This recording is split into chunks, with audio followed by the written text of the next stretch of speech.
রান্না করা হয়ে গেছে, একটু জিরে নি। উফ, কি গরম পড়েছে, তার মধ্যে কারেন্টটাও চলে গেছে। এই কারেন্ট যে কখন আসবে তার নেই ঠিক। রান্না করতে করতে শরীর থেকে ঘাম ঝরে পড়ছে, আর এই কারেন্টটা যাওয়ার সময় পেল না। কি গো গিন্নি, হ্যাঁ, কি হয়েছে? একা একা কার সাথে কথা বলছো? ঘরে তো কেউ নেই। কার সাথে কথা বলবো? সবই হচ্ছে আমার পোড়া কপাল। একটা ইনভার্টার নিয়ে আসতে পারো না? এই গরমের দিনে কারেন্টে চলে গেছে, এখন কিভাবে থাকি বলো তো? একটা ইনভার্টার দাম জানো তো? আমার 1 মাসের মাইনার থেকেও বেশি। আর তোমার একটু গরম সহ্য না, কেন একটু বাইরে গিয়ে বসতে পারো না? আমার সাথে তুমি মেজাজ দিয়ে কথা বলছো? বেশি কথা বললে আমি কিন্তু বাপের বাড়ি চলে যাবো। আরে যাও না, কে মানা করছে? সবসময় শুধু বলো যাবো যাবো, একবার যাও না কেন? গেলে আমি একটু মুক্তি পাই। হ্যাঁ, তুমি তো মুক্তি পাবে, ওই পাড়ার ঝুমা বৌদিকে নিয়ে আসতে পারবে। দেখো, বেশি আজে বাজে কথা বলবে না। আমি কাজে গেলাম, তোমার বকবক শুনতে পারবো না আমি। তুমি যে কাজ শেষ করে কোথায় যাও সবাই জানে। ওই নাও, ঝুমার জন্য আমার তোমার সংসার গুণধর অশান্তি ছেলে এত। এসে বলেছে। বাবা ফুটো, খিদে পেয়েছে নিশ্চয়ই। যা বাবা, হাত মুখ দিয়ে এসো, আমি ভাত বেড়েছি, ভাত খেয়ে নাও। সে না হয় আমি যাচ্ছি, কিন্তু আজকে এই হিটলারের কি হলো? সকলের মাথা গরম। তোর বাবা হিটলারের মাথা গরম তো হবেই। আমি বলেছি কি, কারেন্টটা চলে গেছে, একটা ব্যাটারি হলে ভালো তো, ফ্যান চালিয়ে ফ্যান তুলে বসতে পারতাম। এই কথার জন্য ওরা রাগ হয়ে গেছে।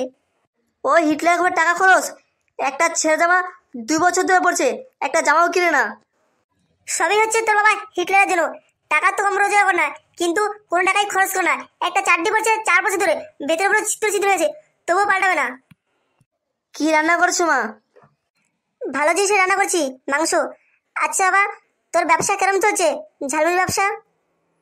ওই চলছে মোটামুটি, কোনো সমস্যা না ব্যবসার জন্য। ভাবছি কি মা, এই পুজোতে কলকাতায় কাজ যাব। নতুন ব্যবসা রেখে কলকাতায় কাজ যাবি? ব্যবসাটা ডাউন হয়ে যাবে না? এই ব্যবসা যখন খুশি দাঁড় করানো যায়, আবার বন্ধ করে দেয়, কোনো সমস্যা হবে না। কিন্তু এখন কলকাতা কাজে গেলে কিছু টাকা এক্সট্রা পাওয়া যাবে, ওই টাকা দিয়ে অন্য একটা ব্যবসায় কাজে লাগাতে পারবো। দেখো বাবা, তোমার যেটা ভালো লাগে তুমি সেটাই করো, কিন্তু তুমি হিটলারের কথা শোনো না। দেখো মা, তাড়াতাড়ি খেয়ে নেই। ওখানে ল্যাংচাকে বসিয়ে রয়েছি, ল্যাংচার শরীরটা বেশি ভালো না। ওর শুধু সকাল থেকে পাতলা ফেনার মতো হচ্ছে আবার। ল্যাংচাকে বলবি শিঙি মাছ দিয়ে কাঁচকলা দিয়ে ঝোল খেতে, তাহলে ওর পেটটা ভালো থাকবে। চলো মা, ভাত ধরো, ভাতটা খেয়ে নেই। তোর বাবা হিটলার আজকে বাড়ি আসুক, তোর বাবাকে বলবো ওই ফুটো জাঙ্গিটা পাল্টাতে। 2 বছর ধরে পড়ছে, পুরো ছেঁড়া ছেঁড়া হয়েছে ভেতরে। কি ব্যাপার দাদা, সকাল সকাল রেগে আছে কেন? নিশ্চয়ই বাড়িতে কিছু ঝামেলা হয়েছে। আর বলো না ভাই খগেন গো, বাড়ির ঝামেলা মাথার সহ্য হচ্ছে না। মনে হয় এই ঝামেলা ছেড়ে অনেক দূর চলে যাই। তবুও তুমি আমার থেকে ভালো আছো দাদা। তোমার বউ তো তোমাকে ঝাঁটা নিয়ে তাড়া করে না, আমার বউ আমাকে ঝাঁটা নিয়ে তাড়া করে। আর আমার বউ একটা কথা আমার শোনে না। হ্যাঁ বে, তুই কি মেয়ে ছেলে নাকি? বউরে তারা খাস, ঝাঁটার মার খাস? তোর কি কোনো সাহস নেই নাকি? পুরুষ মানুষ মতো দিবি দুগার দুটো ঠাটে চর।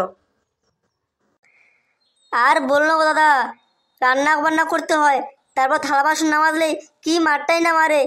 আর মাসের মাইনে হলে সব টাকা নিয়ে নেয়, আমাকে 10 টাকা দেয় না বিড়ি খাওয়ার জন্য। হ্যাঁ রে ভাই খগেন, এইসব কথা তো তুই আগে বলিসনি। কীভাবে বলবো দাদা, এসব কথা কি সবার সাথে বলা যায়? এত কষ্টের মধ্যে আছি, বলো না দাদা, বিয়ে না করলে এতে ভালো হতো। এই জন্য তোকে বলেছিলাম এত লাফাস না বিয়ে করার জন্য, কয়েকটা দিন সহ্য কর। না বিয়ে করবে, এবার বস ঠেলা। দাদা, তুমি আমার শেষ ভরসা, তুমি একটা উপায় বের করো, না হলে আমার বাঁচব না। এই জ্বালা যন্ত্রণা থেকে মনে হয় অনেক দূরে চলে যাই। প্রথমে বুক ফুলে প্রথমে পুরুষ মানুষ হ। দাদা, কাজে চলো, ওদিকে আবার দেরি হয়েছে, দেরি হলে মালিক বকাবকি করবে। দাদা, পুরুষ মানুষ হওয়ার জন্য কী করা লাগবে? প্রতিদিন 1 বোতল করে বাংলা মাল খাবি, দেখবি শরীরে শক্তি আসবে, মনে সাহস আসবে। দাদা, এরপর বউ আমাকে মারতে পারবে না তো? ঝাঁটা নিয়ে তাড়া করবে না তো? আরে ভাই খগন, তুই যখন বাংলা মাল খাবি না, তোর মনের মধ্যে অনেক সাহস আসবে, আর শরীরে পুরো শক্তি চলে আসবে। তখন তুই বউর সাথে ঝগড়া করে পারবি, আর তোর বউকে তোর ইচ্ছে মতো কাজ করতে পারবি। দেখিস না, আমি কারণ একটা ঘরে বউ রেখেও পাড়ার ঝুমবৌদির সাথে প্রেম করি, আর তোর বৌদি বেশি কিছু বলতে পারে না। এটা হচ্ছে বাংলা বলে পাওয়ার। ঠিক আছে দাদা, আজকে কাজ থেকে বাড়ি ফেরার সময় একটা বাংলা বাড়ি দেবো, ঠিক আছে? যাওয়ার সময় রাস্তার মধ্যে খেয়ে যাব, তুমি খেয়ে বাড়ি চলে যাবা, আমি খেয়ে বাড়ি চলে যাবো। দেখি আজকে আমার বউ কীভাবে ঝাঁটাপেটা করো আমাকে। এই তো পুরুষ মানুষের মতো কথা।